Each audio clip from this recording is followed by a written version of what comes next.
നമ്മുടെ ഈ വർഷത്തെ ഇൻ്റഗ്രേറ്റഡ് ബാച്ചിൻ്റെ റിസൾട്ട് ഇന്ന് വന്നു. നമുക്കറിയാം, നമുക്ക് ടോട്ടൽ ഇൻ്റഗ്രേറ്റഡ് ബാച്ചിൽ 180 കുട്ടികളാണ് ഉണ്ടായിരുന്നത്. ഈ 180 പേരും CBSE-കാരായിരുന്നു. അപ്പോൾ CBSE റിസൾട്ടാണ് വന്നത്. അതിഗംഭീരമായ റിസൾട്ടാണ്. ഈ 180 പേരിൽ നമ്മുടെ ഫസ്റ്റ് മാർക്ക് എന്ന് പറയുന്നത് 500-ന് 496 ആണ്. 5ഓളം കുട്ടികൾ 500-ന് 490-ക്ക് മേളിൽ സ്കോർ ചെയ്തിട്ടുണ്ട്. മാത്രമല്ല, ഓരോ സബ്ജക്റ്റിനും 5ഉം 6ഉം കുട്ടികൾ ഫുൾ മാർക്ക് സ്കോർ ചെയ്തിട്ടുണ്ട്. ഫിസിക്സിന് ഏകദേശം 5ഓളം കുട്ടികൾ ഫുൾ മാർക്ക് സ്കോർ ചെയ്തിട്ടുണ്ട്. കെമിസ്ട്രിക്ക് 6 പേര് ഫുൾ മാർക്ക് സ്കോർ ചെയ്തിട്ടുണ്ട്. ബയോളജിക്ക് 3 പേര് ഫുൾ മാർക്ക് സ്കോർ ചെയ്തിട്ടുണ്ട്. മാത്സിന് 4 കുട്ടികൾ ഫുൾ മാർക്ക് സ്കോർ ചെയ്തിട്ടുണ്ട്. കമ്പ്യൂട്ടർ സയൻസിന് 3ഓളം കുട്ടികൾ ഫുൾ മാർക്ക് സ്കോർ ചെയ്തിട്ടുണ്ട്. അപ്പോൾ എല്ലാ സബ്ജക്റ്റിനും 3ഉം 4ഉം കുട്ടികൾ ഫുൾ മാർക്ക് സ്കോർ ചെയ്തിട്ടുണ്ട്. അതൊരു ഗംഭീര റിസൾട്ടാണ്. എഴുതിയതിൽ ഏകദേശം 60% മേളിലും ഫുൾ A1 ആണ്. 90%-നൊക്കെ താഴെ വളരെ കുറച്ച് കുട്ടികൾ മാത്രമേ ഉള്ളൂ. എല്ലാ കുട്ടികൾക്കും മെജോറിറ്റി സ്റ്റുഡൻസിനും ഫുൾ A1 ആണ്. ഇനി അതോടൊപ്പം തന്നെ ഇപ്പോൾ കഴിഞ്ഞ നീറ്റ് പരീക്ഷയിലും നമ്മുടെ കുട്ടികൾ വളരെ ഗംഭീരമായിട്ട് പ്രകടനം കാഴ്ചവെച്ചിട്ടുണ്ട്. ഈ വർഷത്തെ നീറ്റ് പരീക്ഷ പ്രയാസമായിരുന്നു എന്ന് എല്ലാവർക്കും അറിയാം.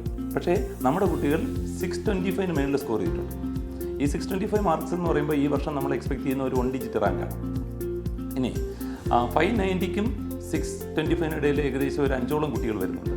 അപ്പോൾ അവരൊക്കെ ഏകദേശം ഒരു 150-നകത്ത് കേരള റാങ്ക് വരുമെന്നാണ് നമ്മുടെ പ്രതീക്ഷ. അപ്പോൾ നമ്മുടെ ഇൻ്റഗ്രേറ്റഡ് ബാച്ചിൽ മാത്രമല്ല, നമ്മുടെ റിപ്പീറ്റഡ് ബാച്ചിൽ നിന്ന് ഇതുപോലെ പ്രകടനം കാഴ്ചവെച്ച കുട്ടികളുണ്ട്. ഒരുപാട് കുട്ടികൾക്ക് 520-ക്ക് മേളിലുണ്ട്. ഇപ്പോഴത്തെ ഒരു പ്രഡിക്ഷൻ അനുസരിച്ച് ഏകദേശം 520-ക്ക് മേളിൽ വന്നു കഴിഞ്ഞാൽ നമുക്ക് ഒരു മെഡിക്കൽ അഡ്മിഷൻ കിട്ടുമെന്നാണ് നമ്മുടെ പ്രതീക്ഷ. അപ്പം 520-ക്ക് മേളിൽ ഒത്തിരി കുട്ടികൾ വന്നിട്ടുണ്ട്. ഇനി ഇപ്പോൾ നമ്മുടെ അടുത്ത കോഴ്സുകൾ ഉടനെ ആരംഭിക്കുകയാണ്. പ്രധാനമായിട്ടും റിപ്പീറ്റഡ് ബാച്ച് ജൂൺ 1-ാം തീയതി ആരംഭിക്കുന്നു. അപ്പോൾ അതിൽ നമ്മൾ 180 കുട്ടികളെ എടുക്കുന്നുള്ളൂ. അപ്പോൾ ആരെങ്കിലും ഇനി രജിസ്റ്റർ ചെയ്യാനുണ്ടെങ്കിൽ, അതായത് നമ്മുടെ റിപ്പീറ്റഡ് പ്രോഗ്രാമിൽ ചേരാൻ ആഗ്രഹിക്കുന്നെങ്കിൽ എത്രയും വേഗം രജിസ്റ്റർ ചെയ്യണം. അതുപോലെ നമ്മുടെ ഇൻ്റഗ്രേറ്റഡ് ബാച്ചിലും കുറച്ച് സീറ്റ് അവൈലബിൾ ആണ്.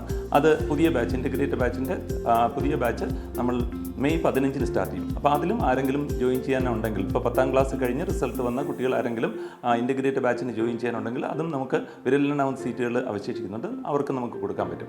അപ്പോൾ ഈ വർഷത്തെ റിസൾട്ട് എന്ന് പറഞ്ഞാൽ നമ്മൾ ഒരു സ്കൂളിനോ അല്ലെങ്കിൽ ഒരു ബാച്ചിനും എക്സ്പെക്ട് ചെയ്യാൻ പറ്റാത്ത അത്ര ഉയർന്ന റിസൾട്ടാണ് പ്രതീക്ഷിക്കുന്നത്. അപ്പോൾ ആരെങ്കിലും ജോയിൻ ചെയ്യാൻ, ഇനി നമ്മുടെ റിപ്പീറ്റഡ് ബാച്ചിലോ ഇൻ്റഗ്രേറ്റഡ് ബാച്ചിലോ ജോയിൻ ചെയ്യാൻ ആഗ്രഹിക്കുന്നെങ്കിൽ എത്രയും പെട്ടെന്ന് ഓഫീസുമായിട്ട് ബന്ധപ്പെടണം.